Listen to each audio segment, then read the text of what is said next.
오늘 말씀은 고린도후서 1장 23절부터 2장 11절까지입니다. 그 중에서 4절만 읽겠습니다.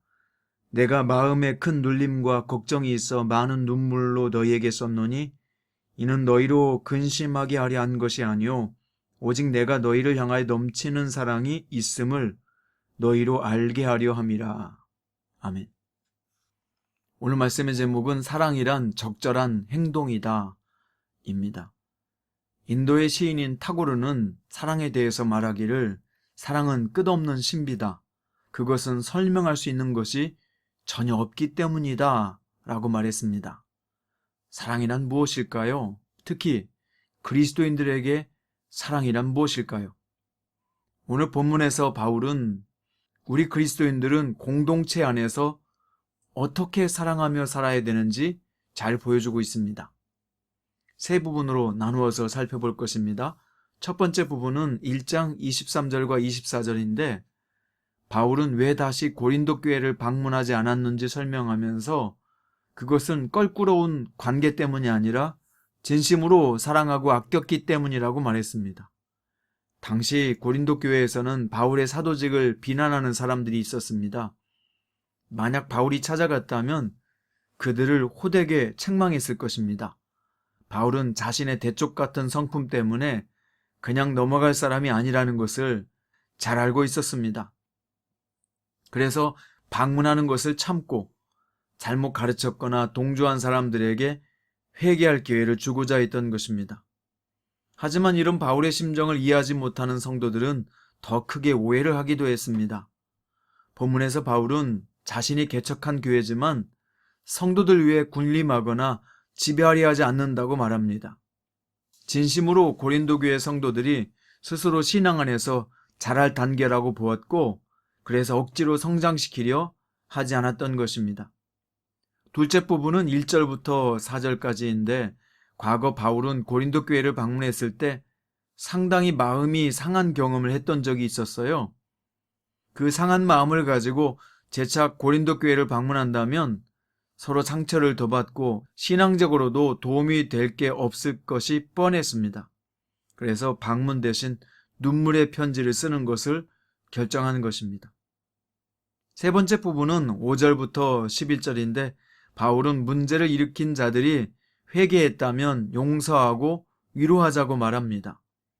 고린도 교회 공동체에 심각한 피해를 입힌 사람들에게 교회는 징계를 내렸고 그들에게 벌받는 기간이 주어졌습니다.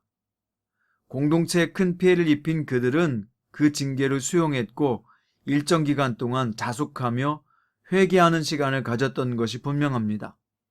그래서 바울은 그들이 충분히 깨달았다면 그들을 용서하고 위로하자고 조심스럽게 권면한 것입니다. 오늘 본문의 말씀은 우리에게 무엇을 가르쳐 줍니까? 그리스도인의 사랑이 무엇인지, 그 사랑이 공동체 안에서 어떻게 적용돼야 하는지 우리에게 가르쳐주고 있습니다. 그리스도인의 사랑이란 무엇일까요? 어떤 것이 공동체 안에서 해야 되는 진정한 사랑일까요? 무조건 다가가고 무조건 용서하고 무조건 품어주는 것이 아니라 때에 따라 적절한 행동을 하는 것이 사랑이라고 바울은 우리에게 가르쳐주고 있습니다.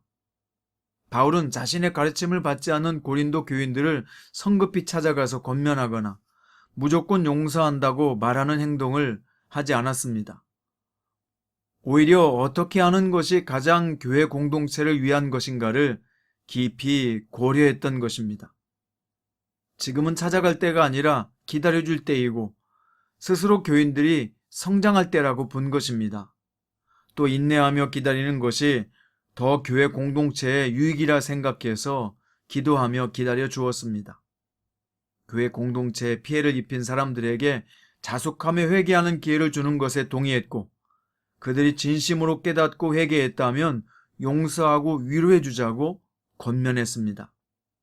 왜냐하면 그렇게 하는 것이 가장 그들을 하나님 안에서 잘 성장시키고 교회 공동체를 보호하는 최선이라고 여겼기 때문입니다. 성경은 오늘 우리에게 바울의 신중한 행동과 절제, 용서를 위한 단계를 가르쳐주고 있습니다. 이것은 마치 자녀를 키우는 부모의 양육과 흡사한 데가 많습니다. 어릴 때는 기저귀를 갈아주는 세심한 돌봄이 필요하지만 장성할수록 점차 스스로 하도록 가르쳐주고 기회를 주고 기다려주는 거죠. 신앙생활이 얼마 안 된 초신자들은 성도들이 더 세심하게 돌보고 살펴주어야 합니다. 그런데 점점 스스로 성장할 단계에 있는 신자에게는 기회를 주며 기다려 주어야 합니다. 몸과 키가 자랄수록 그것에 맞는 훈련을 해서 성장하도록 도와주는 것이 사랑이란 말입니다. 무조건 돌봐주는 것은 의지장애자를 만드는 것이지 사랑이 아닌 것입니다. 성도 여러분, 오늘 내가 세심하게 돌볼 사람은 누구이고 기회를 주며 기다려야 할 사람은 누구인지 한번 생각해 보십시오.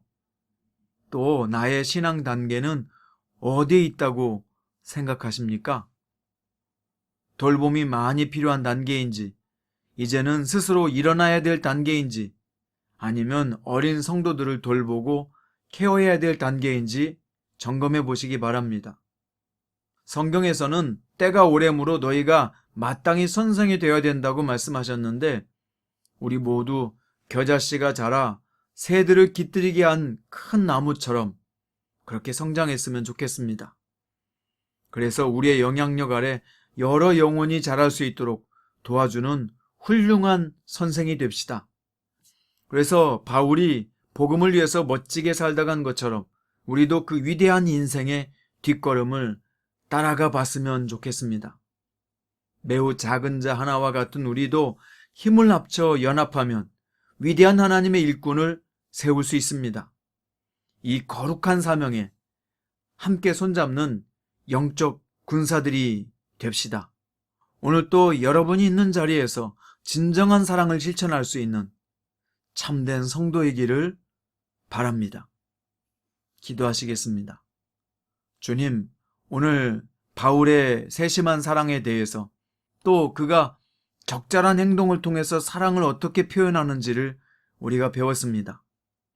우리는 그리스도 안에서 진정으로 사람을 성장시키고 성숙시킬 수 있는 그런 사랑을 하게 하여 주옵소서. 우리가 속한 모든 공동체에서 이런 사람을 성장시키는 사랑이 나타나게 하옵시고, 그래서 진정한 주님의 뜻을 이루어가는 참된 성도로 오늘을 살게 하옵소서. 주님의 인도하심을 바라며 사랑이 많으신 예수님의 이름으로 기도드립니다. 아멘. 오늘은 찬송가 220장 다 같이 1절과 3절을 주님 앞에 올려드리기 원합니다.